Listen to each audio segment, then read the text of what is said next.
नमस्कार दोस्तों, स्वागत करती हूँ शारदा क्लासेस सीकर पर। आज हम अधीनस्थ बोर्ड से के पुराने क्वेश्चंस पेपर्स के बारे में डिस्कस करेंगे। पहला क्वेश्चन पेपर जो है वो है 26 मार्च 2019 को पेपर हुआ था जूनियर इंस्ट्रक्टर वेल्डर का। अधीनस्थ बोर्ड की एक खासियत है कि उसमें पुराने पेपर से लगभग 80% क्वेश्चंस हैं वो रिपीट होते ही होते हैं। तो जीके से, जनरल नॉलेज से या जीके से, राजस्थान जीके वगैरह से जितने भी क्वेश्चंस हैं वो बार बार रिपीट होते हैं हर क्वेश्चन में। तो यहाँ हम उनकी पहले क्वेश्चंस की बात करते हैं। कटारगढ़ कहाँ स्थित है? पहला क्वेश्चन जो जूनियर इंस्ट्रक्टर वेल्डर में आया था वो पहला क्वेश्चन है, कटारगढ़ कहाँ स्थित है? कुंभलगढ़ दुर्ग में स्थित है, चित्तौड़गढ़ में, गढ़बीटली में, मेहरानगढ़। इनमें से कौन से में कटारगढ़ दुर्ग स्थित है? तो कुंभलगढ़ दुर्ग जो है इसमें कटारगढ़ स्थित है। कुंभलगढ़ दुर्ग है वो महाराणा कुंभा द्वारा बनवाया गया दुर्ग है। और कई बार कुंभलगढ़ दुर्ग के शिल्पी के बारे में पूछ लिया जाता है। तो शिल्पी मंडन की देखरेख में ये दुर्ग का निर्माण हुआ था। और इस कुंभलगढ़ दुर्ग के अंदर ही कटारगढ़ दुर्ग है, जिसके ऊपर से अगर देखा, ऐसे कहते हैं कि ये इसके ऊपर से अगर देखा जाए तो पूरा कुंभलगढ़ दिखता है। तो इसे मेवाड़ की आंख भी, पूरा मेवाड़ दिखता है तो इसलिए इसको मेवाड़ की आंख भी कहा जाता है। तो इसका आंसर हो जाएगा option number A, Kumbhalgarh. Kumbhalgarh. Next question की बात करें तो राजस्थान की कौन सी जगह दाबू प्रिंट के लिए प्रसिद्ध है? आकोला, सांगानेर, खंडेला, नाडोल। इन चारों में से कौन सी राजस्थान की ऐसी जगह है जहाँ पे दाबू प्रिंट प्रसिद्ध है? तो दाबू प्रिंट है वो आकोला के प्रसिद्ध है। दाबू प्रिंट को जाजम प्रिंट भी कहा जाता है। दाबू प्रिंट या जाजम प्रिंट की बात करें तो चित्तौड़गढ़, आकोला के प्रसिद्ध हैं। नेक्स्ट थर्ड क्वेश्चन देखते हैं। निम्नलिखित में से कौन दादूपंथी उपसंप्रदाय नहीं है? तो दादूपंथी के कई संप्रदाय हैं, उपसंप्रदाय हैं, 5 उपसंप्रदाय हैं, जिनमें से इनमें से कौन सा है जो नहीं है? खालसा हो गया, नाग हो गया, खाकी हो गया, चंडाल हो गया। तो जो चंडाल है ये दादूपंथी का उपसंप्रदाय नहीं है। दादूपंथी के 5 उपसंप्रदाय हैं। पहले तो ये हो ही गए, खालसा, नागा, खाकी। इनके अलावा 2 और उपसंप्रदाय है, विरक्त और उत्तराद्य। विरक्त और उत्तराद्य, इनके अलावा 3 है। तो ये 5 उपसंप्रदाय हैं दादू पंथ के। संत दादू का जन्म है वो अहमदाबाद में हुआ था। और राजस्थान में इनकी मुख्य पीठ की अगर बात की जाए तो जयपुर नरेना में है। और दादू जी को, जो संत दादू जी हैं, इनको राजस्थान का कबीर भी कहा जाता है। कई बार पूछ लिया जाता है राजस्थान का कबीर, तो संत दादू जी हैं, उनको राजस्थान का कबीर कहा जाता है। और दादू का जो मंदिर होता है संत दादू का, उसे दादू द्वारा कहा जाता है। और अगर इनकी जहाँ सत्संग लगती है उसको खोदरी भी बोलते हैं। और अगर संत दादू जी के जो चेले बनाए जाते हैं तो चेले बनाने को या शिष्य बनाने को चेला मुंडना कहा जाता है। तो ये कुछ इनसे रिलेटेड क्वेश्चंस थे। नेक्स्ट क्वेश्चन की बात करते हैं। महाराणा राज सिंह ने मारवाड़ के किस शासक को मुगलों के विरुद्ध आश्रय दिया था? जसवंत सिंह ने, अजीत सिंह ने, अनूप सिंह ने, अभय सिंह ने। तो महाराणा राज सिंह ने मारवाड़ के किस शासक को मुगलों के विरुद्ध आश्रय दिया था? तो ये हैं महाराणा राज सिंह, महाराणा अजीत सिंह। महाराणा राज सिंह ने अजीत सिंह को दिया था। कब दिया था ये? कि महाराणा जो राज सिंह हैं, जोधपुर के जो महाराजा जसवंत सिंह हैं, उनकी मृत्यु के बाद अजीत सिंह को औरंगजेब ने अपना शासक, वहाँ का शासक मानने से इनकार कर दिया था। तो अब औरंगजेब ने जब शासक मानने से इनकार कर दिया तो अजीत सिंह है वो राज सिंह के पास आए थे।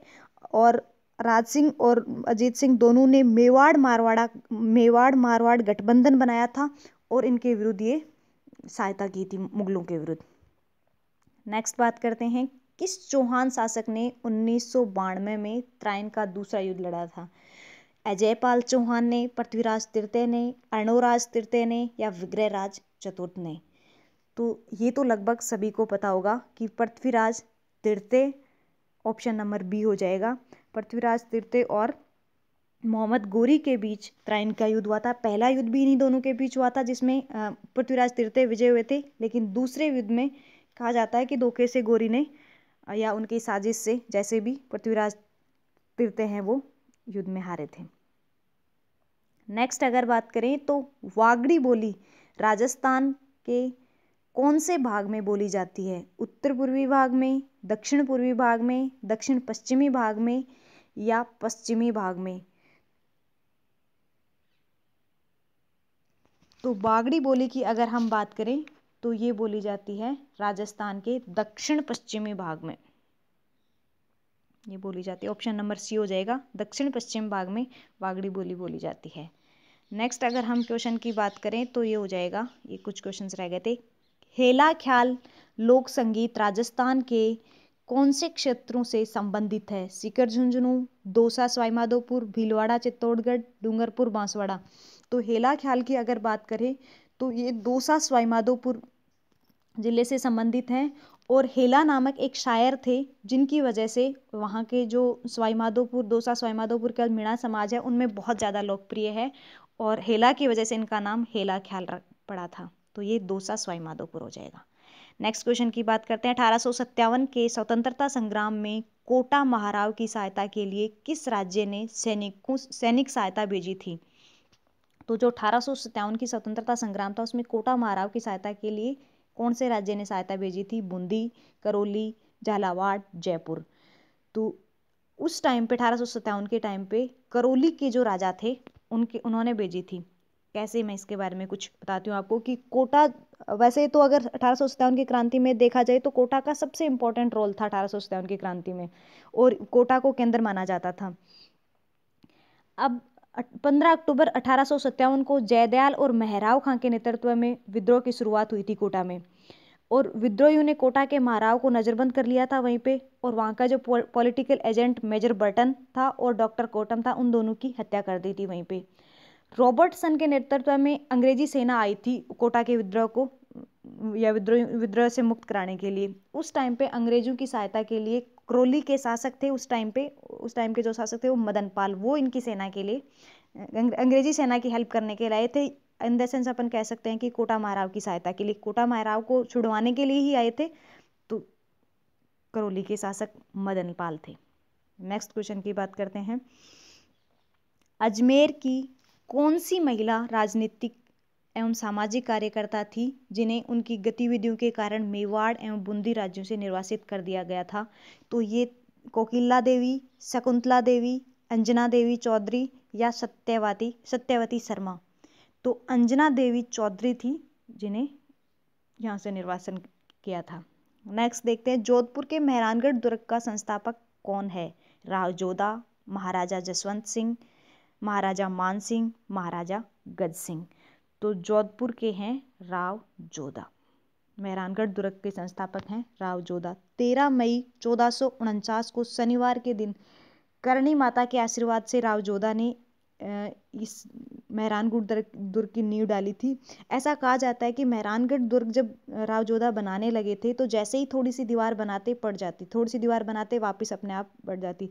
तो किसी की सलाह पे उन्होंने वहाँ पे किसी पंडित ने उनको बोला था कि यहाँ किसी कन्या की बलि देनी पड़ेगी, उसके बाद ये कुंवारी कन्या की, तो उसके बाद ये पॉसिबल होगा।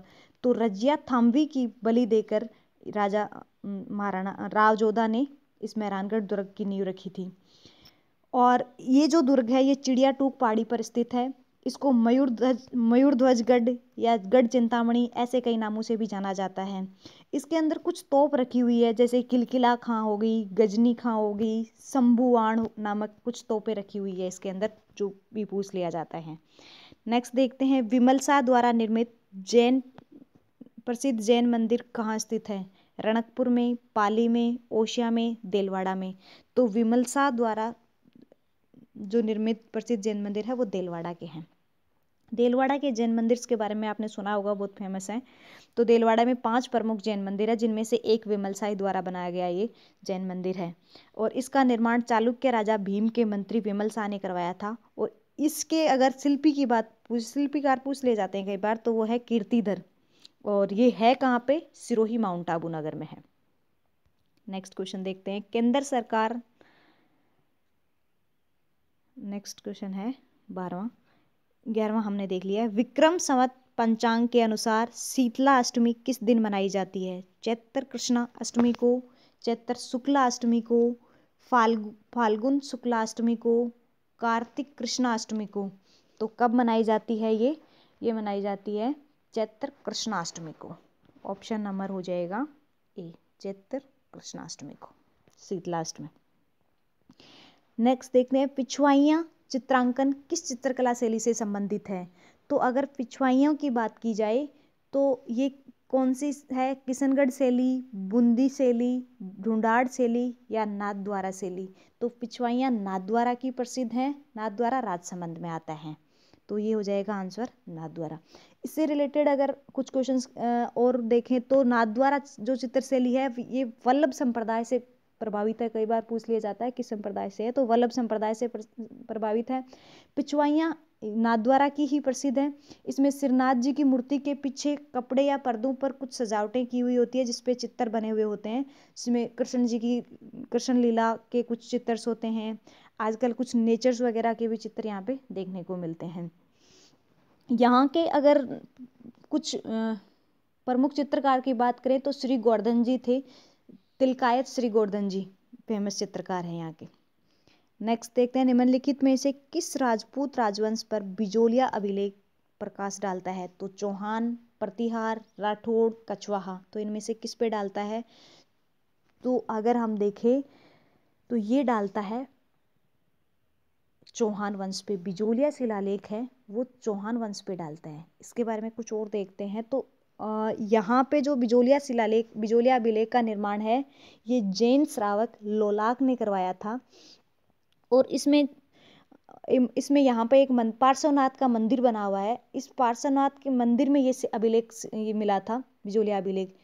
इसमें इस मंदिर के निर्माण की जानकारी तो है ही है, इसके साथ साथ सांबर और अजमेर के चौहान वंश की उपलब्धियों के बारे में दिया हुआ है। ये जो अभिलेख है इसमें 13 पद्य हैं। 5 फरवरी 1970 को लिखा गया ये अभिलेख है, इसमें डेट भी लिखी हुई है। नेक्स्ट क्वेश्चन की बात करते हैं, प्राचीन काल में निम्नलिखित में से किस स्थान को ताम्रवती के नाम से जाना जाता है? खेतड़ी, आहड़, दरीबा, गणेश्वर। तो किसको जाना जाता है? आहड़ सभ्यता को जाना जाता है। आहड़ सभ्यता को ताम्रवर्ती के नाम से जाना जाता है। क्यों ताम्रवर्ती नगरी के नाम से जाना जाता है आहड़ सभ्यता को? यहाँ पे तांबे के बड़े बड़े ढेर मिले हैं। इसके अलावा यहाँ पे कुछ बर्तन वगैरह और भी मिले हैं। आहड़ सभ्यता से रिलेटेड अगर एक इम्पोर्टेंट क्वेश्चन की बात करें तो ये है कहाँ पे? उदयपुर में है। इसकी खोज 1953 ईस्वी में अक्षय कीर्ति व्यास द्वारा की गई है। और उत्खननकर्ता के बारे में पूछा जाए तो HD सांखलिया है। ये कुछ रिलेटेड इनसे इसके क्वेश्चंस है। अगर आहड़ सभ्यता के और भी नाम की बात की जाए तो इसको बनास की सभ्यता भी कहा जाता है, अगाटपुर भी कहा जाता है, धूलकोट आदि नामों से भी जाना जाता है इसको। नेक्स्ट क्वेश्चन की बात करते हैं, केंद्र सरकार के भारतीय पुरातात्विक सर्वेक्षण विभाग ने किस मंदिर को राष्ट्रीय महत्व का स्मारक घोषित किया था? बर्मा मंदिर पुष्कर को, त्रिपुरा सुंदरी बांसवाड़ा को, रणकपुर जैन मंदिर पाली को, करणी माता मंदिर देशनोक को। तो कौन से मंदिर को पुरातात्विक विभाग ने इसको राष्ट्रीय महत्व का स्मारक घोषित किया है? तो ये है बर्मा मंदिर पुष्कर में है बर्मा मंदिर। नेक्स्ट बात करते हैं, आज़ादी के बाद जोधपुर के कौन से शासक अपनी रियासत को एक स्वतंत्र इकाई रखना चाहते हैं? महाराजा हनुवंत सिंह, महाराजा उमेद सिंह, महाराजा भीम सिंह या महाराजा भूपाल सिंह। तो महाराजा हनुवंत सिंह थे जो स्वतंत्र इकाई रखना चाह रहे थे। ऑप्शन नंबर ए महाराजा हनुवंत सिंह, ये किसी के साथ मिलना नहीं चाहते थे। नीमूचाना हादसा कब हुआ था? तो 14 मई 1925 को, 11 मई 1930 को, 25 अगस्त 1935 को, 14 जुलाई 1929 को। तो नीमूचाना जो हादसा था ये एक किसान आंदोलन था। किसान आंदोलन के दौरान ही नीमूचाना अलवर जिले में पड़ता है। ये अलवर में किसानों की सभा हो रही थी 24 मई 1925 को। कब हो रही थी ये? 24 मई 1925। ऑप्शन नंबर ए सी हो जाएगा। इस दौरान वहाँ उसी समय पुलिस ने वो जो किसानों की सभा हो रही थी उस पर गोलियां चलाई थी और इन गोलियों में लगभग 800 लोग मारे गए थे। महात्मा गांधी ने ये जो कांड हुआ था, नीमूचाना हादसा हुआ था, इसको जलियांवाला कांड से इसको संज्ञा दी थी, जलियांवाला कांड की भी। राजस्थान सेवा संघ की स्थापना किस वर्ष हुई है? 1919 में, 1909 में, 1929 में, 1939 में। तो राजस्थान सेवा संघ की स्थापना 1919 में हुई है। Option number A. राजस्थान सेवा संघ की स्थापना 1919 में विजय सिंह पथिक, रामनारायण चौधरी, हरिभाई किंकर द्वारा वर्धा में की गई थी। और इसका उद्देश्य क्या था कि जागीरदारों और उसकी प्रजा में आपस में अच्छा संबंध हो, मैत्री संबंध हो, इस पे की थी। और ये की तो वर्धा में थी 1919 में, और बाद में इसको ट्रांसफर कर दिया गया था 1920 में, अजमेर ट्रांसफर कर दिया था इसको। नेक्स्ट देखते हैं, अजमेर मेरवाड़ा का राजस्थान में कब विलय हुआ था? तो अजमेर मेरवाड़ा का विलय राजस्थान में 1 नवंबर 1956 को हुआ था। ऑप्शन नंबर 1 सही हो जाएगा।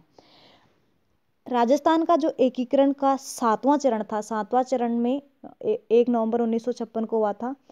इसमें राज्य पुनर्गठन आयोग की सिफारिश पर अजमेर, मेरवाड़ा, आबू, देलवाड़ा का विलय राजस्थान में हुआ था। अजमेर मेरवाड़ा के साथ साथ आबू और देलवाड़ा भी इसी दिन मिले थे। नेक्स्ट देखते हैं, गिरवा पहाड़ियाँ 21वां क्वेश्चन, प्रसिद्ध चित्रशाला के गढ़ राजप्रसाद में स्थित है। प्रसिद्ध चित्रकला बूंदी के, आमेर के, बीकानेर के, जोधपुर के। तो प्रसिद्ध चित्रशाला की बात करें तो बूंदी की जो प्रसिद्ध चित्रशाला है ये है ऑप्शन नंबर ए, प्रसिद्ध चित्रशाला बूंदी के गढ़ राजप्रसाद में स्थित है।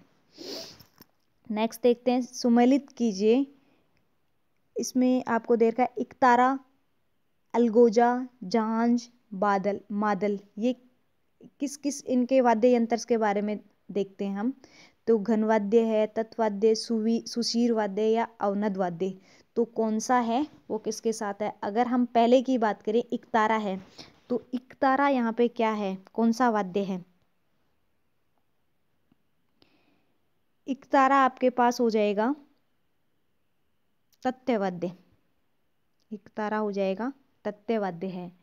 अलगोजा की बात करें तो अलगोजा है आपके पास सुशीर वाद्य। ऑप्शन नंबर ये 3 हो जाएगा इसमें बी का। और झांझ की बात करें तो झांझ घन वाद्य में आता है। और मादल की अगर बात करें तो मादल है वो अवनद वाद्य यंत्र में आता है। तो इकतारा है वो तत्वाद्य है, अलगोजा है वो सुशीर वाद्य है, झांझ यहाँ पे घन वाद्य है और मादल यहाँ पे अवनाद वाद्य है। नेक्स्ट क्वेश्चन देखते हैं, विश्व की सबसे बड़ी तोप जयवाण का निर्माण किसके द्वारा कराया गया था? मिर्जा राजा जयसिंह के द्वारा, सवाई जयसिंह सेकंड के द्वारा, महाराजा मानसिंह फर्स्ट के द्वारा, सवाई प्रताप सिंह के द्वारा। तो किसके द्वारा करवाया गया था ये? ऑप्शन नंबर बी हो जाएगा, सवाई जयसिंह सेकंड के द्वारा कराया गया था।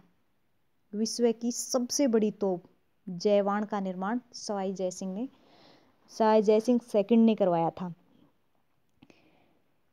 ये है कहाँ पे? ये जयगढ़ किले में रखी हुई है ये। नेक्स्ट देखते हैं, जेम्स टोड ने निम्न में से किस युद्ध को मेवाड़ के इतिहास का मैराथन कहा है? अधीनस्थ बोर्ड में ऐसे थॉट्स हैं, ये जो कोट्स हैं किसके द्वारा क्या कहा गया, ये ज़्यादा ही पूछे जाते हैं। तो कौन से युद्ध को मेवाड़ के इतिहास का मैराथन कहा था जेम्स टोड ने, कर्नल जेम्स टोड ने? तो इन्होंने कहा था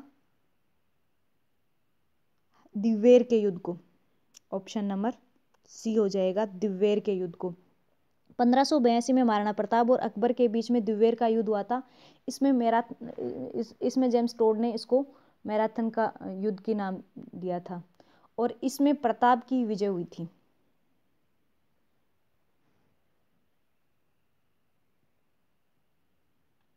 लोक वाद्य यंत्र भपंग राजस्थान के किस क्षेत्र से संबंधित है?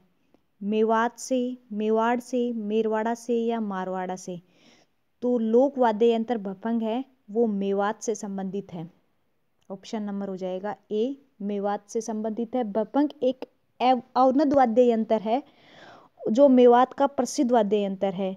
जहूर कहाँ मेवाती, इसके प्रसिद्ध कलाकार भी पूछे जाते हैं। पूछ लिया जाता है कि भपंग है वो कैसा वाद्य यंत्र है, तो अवनद हो गया और इसका प्रसिद्ध कलाकार जहूर कहाँ मेवाती है। नेक्स्ट क्वेश्चन की बात करते हैं, गिरवा पहाड़ियाँ किस जिले में स्थित है? डूंगरपुर में, सिरोही में, उदयपुर में, भीलवाड़ा में? तो गिरवा पहाड़ियों की बात की जाए तो ये उदयपुर में। नेक्स्ट देखते हैं, राजस्थान के नक्शे पर निम्नलिखित में से कौन सा सुदूर दक्षिण में स्थित है? अगर नक्शे की बात की जाए तो दक्षिण में कौन सा है इनमें से, इन चारों में से? मेड़ता सिटी, सोजत, मारवाड़ा जंक्शन या राजसमंद? तो इनमें से अगर देखा जाए तो राजसमंद है, वो हो जाएगा। नेक्स्ट देखते हैं, ये राजसमंद। मेड़ता सिटी है तो मेड़ता सिटी तो नागौर जिले में पड़ता है।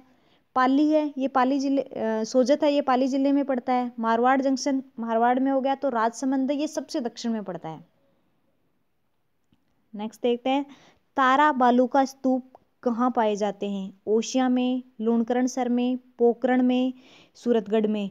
तो तारा बालू का स्तूप की बात की जाए तो ये तारानुमा बालू का स्तूप है ये, तारा या तारानुमा, तो ये पड़ता है पोखरण में। अब ये है क्या? बालू का स्तूप होते हैं क्या है कि जब हवा चलती है तो हवा के चलने से जो मिट्टी के अगर रेगिस्तान में बात करें तो मिट्टी के टिल्ले हैं वो एक जगह से दूसरी जगह या उस पर अलग अलग प्रकार की आकृतियां, हवा चलने से अलग अलग प्रकार की मिट्टी पे, बालू का मिट्टी जो है, बालू मिट्टी, उसके ऊपर अलग अलग आकृतियां बनती है जिनको बोलते हैं बालू का स्तूप। तो यहाँ पे ये तारे के आकार के बनते हैं, इसलिए इसको तारानुमा या तारा बालू का स्तूप कहा जाता है। तो ये पोखरण जैसलमेर में बनते हैं। नेक्स्ट देखते हैं, राजस्थान राज्य का जल विभाजक कौन सा है? अरावली पर्वतमाला है, लूणी नदी है, सांबर झील है, मुकंदरा की पहाड़ियां हैं? तो अरावली पर्वतमाला है, ये राजस्थान राज्य का जल विभाजक है। अरावली पर्वत के दोनों तरफ अगर जल को देखा जाए तो अलग अलग रहता है। नेक्स्ट देखते हैं, निम्न में से कौन सी नदी बांसवाड़ा जिले में नहीं बहती है? चैना, माही, अनास और सोम? तो इनमें से कौन सी ऐसी नदी है जो बांसवाड़ा जिले में बहती नहीं है? तो सोम नदी जो है ये उदयपुर में बहती है, ये बांसवाड़ा में नहीं बहती है। तो ऑप्शन नंबर हो जाएगा डी, सोम नदी। सोम नदी उदयपुर की बिच्छामेड़ी की पहाड़ियों से निकलती है और डूंगरपुर में पहुंचकर वेणेश्वर में माही नदी में मिल जाती है। तो बांसवाड़ा में तो हुई नहीं है। अब ये जहाँ पे माही नदी में मिलती है ना, वहीं पे ये त्रिवेणी संगम भी बनाती है। जाखम नदी भी यहीं आके मिलती है, तो यहाँ पे एक त्रिवेणी संगम भी बनता है डूंगरपुर में, वेणेश्वर में। नेक्स्ट बात करते हैं, उत्खात स्थलाकृति किस बेसिन में पाई जाती है? माही, बनास, चंबल या लूनी? तो ये कौन से बेसिन में पाई जाती है? ये चंबल बेसिन में पाई जाती है। ऑप्शन नंबर सी हो जाएगा, चंबल बेसिन।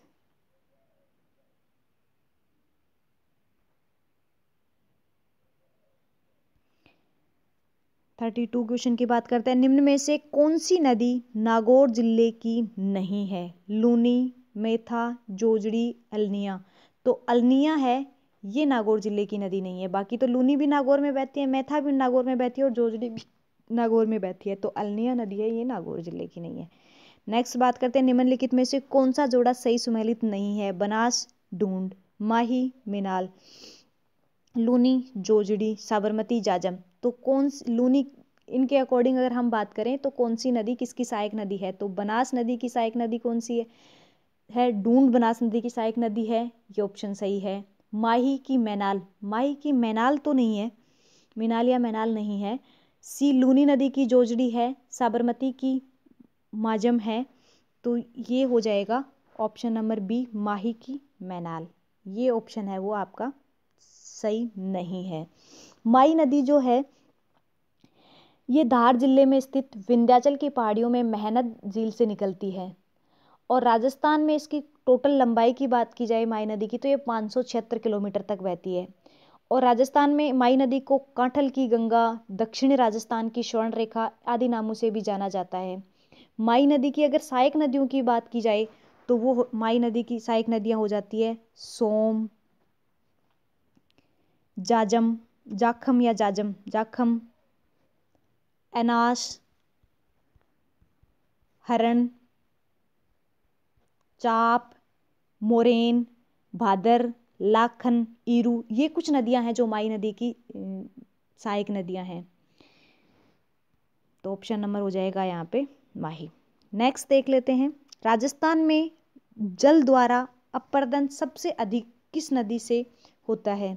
माई नदी से, लूणी नदी से, चंबल नदी से, बनास नदी से। तो अगर जल अपर्दन की बात की जाए तो ये होता है चंबल नदी से सबसे ज़्यादा होता है। जल अपरदन से क्या होता है कि मिट्टी एक जगह से दूसरी जगह चली जाती है पानी के साथ। कोई नदी, यहाँ अगर चंबल नदी की बात करें तो चंबल नदी है वो अपने पानी के बहाव के साथ साथ मिट्टी को भी एक जगह से दूसरी जगह ट्रांसफर कर देती है, तो वो अपरदन कहलाता है। नेक्स्ट देखते हैं, राजस्थान में किस जिले की कैलियोर्थिड पाई जाती है? किस जिले में कैलियोर्थिड पाई जाती है? उदयपुर में, सीकर में, जयपुर में, सिरोही में? तो ये सीकर जिले में ज़्यादातर कैल्सियोर्थिड पाई जाती है। ऑप्शन नंबर हो जाएगा बी। 36 क्वेश्चन की बात करें तो निम्नलिखित में से कौन सी कृषि पद्धति मृदा अपरदन के लिए जिम्मेदार नहीं है? बागाती कृषि, झूमिंग कृषि, गहन कृषि, सीढ़ीदार कृषि? तो जो बागाती कृषि होती है ये मृदा अपरदन के लिए जिम्मेदार नहीं होती है। बाकी झूमिंग कृषि से भी मृदा अपरदन होता है, गहन कृषि से भी होता है, सीढ़ीदार से भी होता है। तो ये हो जाएगा option number A. Next question देखते हैं, भारतीय वन्य जीव संरक्षण अधिनियम 1972 को राजस्थान में किस वर्ष लागू किया गया? 1972 में, 1974 में, 1973 में या 1975 में? तो इनमें से किस में लागू किया गया है? तो वो हो जाएगा 1972 में। तो नेक्स्ट क्वेश्चन की बात करते हैं, बांस मुख्यतः कहाँ पाया जाता है? उदयपुर में, अजमेर में, प्रतापगढ़ में या बारां जिले में? तो अगर बांस की बात की जाए तो ये उदयपुर जिले में ज़्यादातर पाया जाता है। नेक्स्ट क्वेश्चन देखते हैं, खस विशेषकर उत्पादित होती है उदयपुर में, भरतपुर में, चित्तौड़गढ़ में या डूंगरपुर में? तो खस होती है भरतपुर में। भरतपुर हो गया, सवाईमाधोपुर, टोंक, ये जो जिले हैं यहाँ पे खस ज़्यादातर पाई जाती है। खस का उपयोग किस लिए किया जाता है? यहाँ आंसर की अगर बात करें तो हो जाएगा खस उदयपुर में। उदयपुर, सवाईमाधोपुर, टोंक, इन जिलों में ये ज़्यादातर पाई जाती है। सॉरी उदयपुर नहीं, भरतपुर,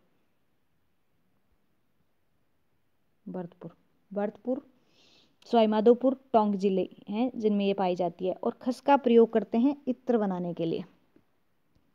नेक्स्ट देखते हैं, निम्नलिखित में से राजस्थान में मरुस्थलीकरण का प्रमुख कारण कौन सा है? नमी की कमी, अति पशुचारण, नगरीकरण, शुष्क कृषि? तो ये हुआ है शुष्क कृषि। मरुस्थलीकरण का मेन कारण जो है वो शुष्क कृषि नहीं है। नमी की कमी है राजस्थान में, अति पशुचारण भी ज़्यादातर है, नगरीकरण भी है, तो शुष्क कृषि कोई इसकी वजह नहीं है मरुस्थलीकरण की। 41 क्वेश्चन की बात करें तो ये है, राजस्थान में मरुस्थलीकरण के प्रसार को रोकने के लिए किस नहर के निकट हरित पट्टिका का विकास किया गया है? इंदिरा गांधी नहर के, गंग नहर के, चंबल नहर के या भरतपुर नहर के? तो इंदिरा गांधी नहर, ऑप्शन नंबर ए, इसके हरित पट्टिका का विकास किया गया है मरुस्थलीकरण को रोकने के लिए। नेक्स्ट क्वेश्चन देखते हैं, जयपुर, अजमेर, दौसा और टोंक जिले किस कृषि जलवायु क्षेत्र के अंतर्गत आते हैं? तो ये आते हैं third A, third B, fourth A, fourth B. तो ये थर्ड ए के अंदर आते हैं। राजस्थान के मरुस्थलीकरण को जलवायु को अलग अलग भागों में बांटा गया है, तो ये थर्ड ए में आते हैं। नेक्स्ट अगर देखते हैं, राजस्थान में वालरा क्या है? बागवानी है, मछली पालन है, वैज्ञानिक खेती है या चलायमान खेती है? तो वालरा की अगर बात करें तो चलायमान खेती है जिसको वालरा कहा जाता है। नेक्स्ट देखते हैं, भेड़ की कौन सी नस्ल राजस्थान में भारतीय मैरिनो के नाम से प्रसिद्ध है? पुंगल, चोकला, खेरी, सोनाड़ी? तो चोकला है ये सर्वश्रेष्ठ भेड़ या भारतीय मैरिनो के नाम से भी जानी जाती है। अगर भारत सर्वश्रेष्ठ भेड़ की नस्ल की बात करें तो भी चोकला ही है और इसको भारत की मैरिनो कहा जाता है। इसकी जो ऊन होती है चोकला भेड़ों की, ये सबसे अच्छी होती है। ज़्यादातर ये शेखावाटी क्षेत्र में पाई जाती है। नेक्स्ट देखते हैं, राजस्थान का धन्यगार कहाँ कहा जाने वाला क्षेत्र सिंचाई के लिए पानी कहाँ से लेता है? गंग नहर से, यमुना नहर से, गुड़गांव नहर से, भाखड़ा नहर से? तो कहाँ से लेता है? ये गंग नहर से लेता है। राजस्थान का धन्यवाद कहा जाने वाला क्षेत्र। नेक्स्ट क्वेश्चन की बात करते हैं, शेखावाटी के अंतः प्रवाह क्षेत्र में निर्मित कच्चे जल स्रोत को किस नाम से जाना जाता है? कुआं, तालाब, कुंड, नाडा। तो इसको जाना जाता है नाडा, नाडी या नाडा कहा जाता है, जहाँ पे जो अंतः प्रवाही क्षेत्र, जहाँ पे पानी, कच्चे जल को पानी के स्रोत होते हैं, यहाँ पे पानी, बारिश आती है तो यहाँ पे पानी इकट्ठा होता है। राजस्थान का सबसे छोटा राष्ट्रीय राजमार्ग निम्न में से किस स्थान को नहीं जोड़ता है? रेवाड़ी को नहीं जोड़ता है, अलवर को नहीं जोड़ता है, धारूहेड़ा को नहीं जोड़ता है, मानेसर को नहीं जोड़ता है। तो सबसे छोटा NH जो है ये मानेसर को नहीं जोड़ता है। नेक्स्ट, पलाना क्षेत्र निम्नलिखित में से किस स्रोत के लिए प्रसिद्ध है? सीसा, लिग्नाइट, कॉपर या पेरिस? तो ये हो जाएगा लिग्नाइट। पलाना क्षेत्र है ये बीकानेर जिले में स्थित है और यहाँ लिग्नाइट कोयले की सर्वश्रेष्ठ श्रेणी मानी जाती है। निम्न में से कौन सा खनिज तेल का क्षेत्र राजस्थान की बाड़मेर जिले में स्थित है? मंगला फर्स्ट, विजया, सौभाग्यम, सरस्वती।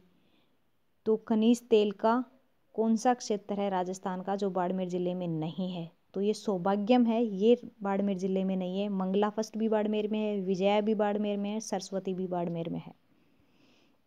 नेक्स्ट देखते हैं, मेजा बांध कौन सी नदी पर निर्मित किया गया है? बनास नदी पर, कोठारी नदी पर, पार्वती नदी पर या मेज नदी पर? मेजा बांध की बात की जाए तो ये कोठारी नदी पर है, ऑप्शन नंबर बी। कोठारी नदी का उद्गम है वो दिव्वेर की पहाड़ी राजसमंद से होता है और यह बनास नदी की सहायक नदी है कोठारी नदी। कोठारी नदी पर भीलवाड़ा जिले में बना हुआ है ये मेजा बांध। ये 50 क्वेश्चन थे जो जूनियर इंस्ट्रक्टर वेल्डर के पेपर में आए हुए थे। इसी प्रकार के और पेपर्स देखने के लिए चैनल को सब्सक्राइब करें। वीडियो देखने के लिए थैंक यू।